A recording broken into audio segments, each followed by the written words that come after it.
Brookfield is pleased to partner with The Urbanist on Monocle Radio. Brookfield manages real estate around the globe, collaborating with partners, tenants and local communities to bring Brookfield's properties to life.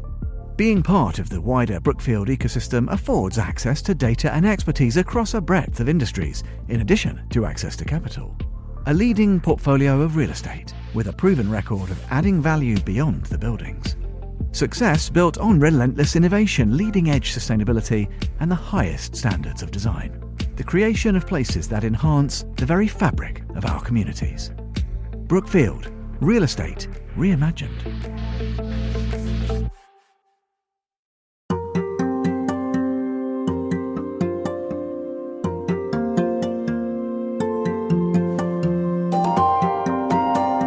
How do you instill a feeling of justice, patriotism and authority into a building's design?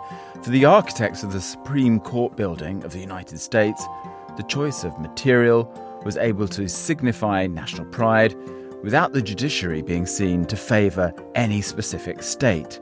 Much of the building is constructed with US-sourced marble, while the materials for the courtroom itself all come from abroad. You're listening to Tall Stories, a Monocle production brought to you by the team behind The Urbanist. I'm Andrew Tuck. In this episode, Charlotte McDonald-Gibson explains the design secrets and a few quirks behind this neoclassical monument in Washington, D.C.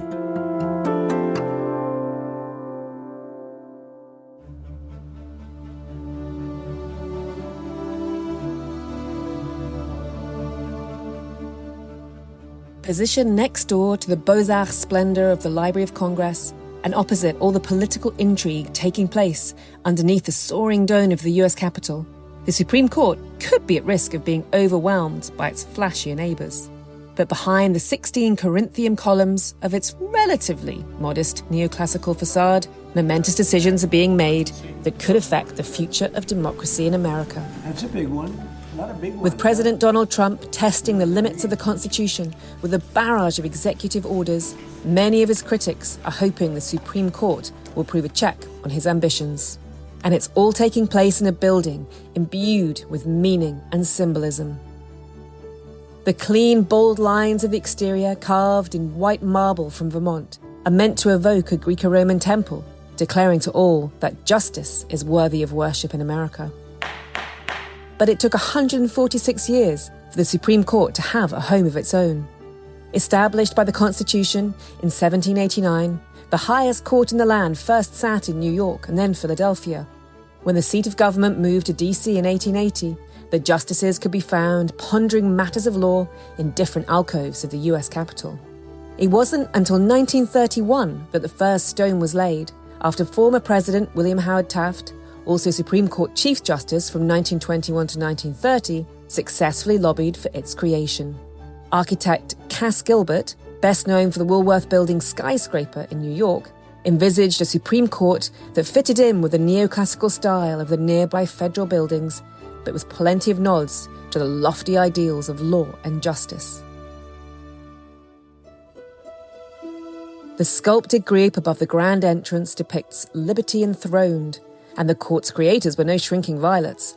Sculptor Robert Aitken created a likeness of himself, Cass Gilbert, and President Taft among the allegorical figures in the frieze. The words "equal justice under law" are carved underneath, above two huge bronze doors, each measuring 17 feet high and weighing 6.5 tons. These feature bas-reliefs depicting moments in legal history, fictional and otherwise, ranging from a scene from Homer's Iliad to the signing of the Magna Carta. Miraculously for a public commission, the Supreme Court actually came in under its $9.7 million budget, and $94,000 were returned to the US Treasury after its grand opening in 1935. Inside, there are 2 elliptical marble staircases and 4 inner courtyards carved from crystalline flaked white Georgian marble and creamy Alabama marble. The wood in all the offices is American quartered white oak. At the heart of the building is the Supreme Court chamber where the 9 justices sit. With its heavy red velvet curtains, dark wood and gilt trim, it's a room with a dignified, sombre atmosphere. Friezes high atop the walls depict figures including Moses, Confucius, Charlemagne and King John. Intriguingly, while materials from across the US are showcased throughout the building, in the court chamber itself, all the key elements are sourced from overseas. The carved judge's bench is crafted from Honduran mahogany. The 24 columns framing the court are old convent quarry sienna marble from Liguria, Italy. The walls and friezes are ivory vein marble from Alicante. Floors are Italian and Algerian marble. Gilbert chose the foreign materials to make the room stand out from the rest of the building, and he resisted fierce lobbying from different states to have their products showcased in the highest courtroom in the land, staying true to his aesthetic vision. He presumably felt that foreign materials were superior in quality, an ethos that doesn't quite chime with Trump's American First mantra. America first. And it is Trump who looms large over the court as it's finishing up its current term. Despite its 6-3 Conservative majority, critics of Trump's policies are hoping that their allegiance remains to the Constitution rather than the president. The justices have ruled against the administration in a handful of cases, but in more recent cases involving birthright citizenship and transgender issues, the Conservative majority has swung decisions in favour of the Trump administration. In the coming days, the court officially goes on recess until October. It's unlikely to be a quiet summer of vacationing for the justices, however. They will inevitably be called upon during recess to hear emergency cases spurred by Trump's ceaseless executive orders. And while there is symbolism aplenty for them to ponder in their offices for inspiration, they should also keep their eyes open. In spring 2022, as the justices were finalising their decision to overturn Roe v. Wade and end the constitutional right to abortion, a huge slab of Georgian marble crashed to the ground in one of the inner courtrooms. Luckily, no one was hurt, but the symbolism was not lost on detractors of that momentous decision.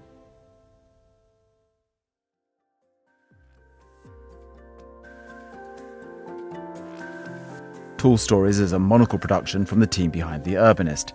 This episode was written by Charlotte McDonald-Gibson and produced and edited by David Stevens.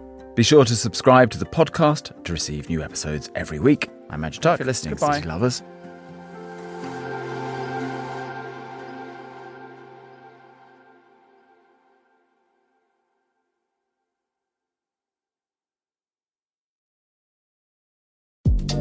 On The Urbanist, we're always asking what makes a city truly livable.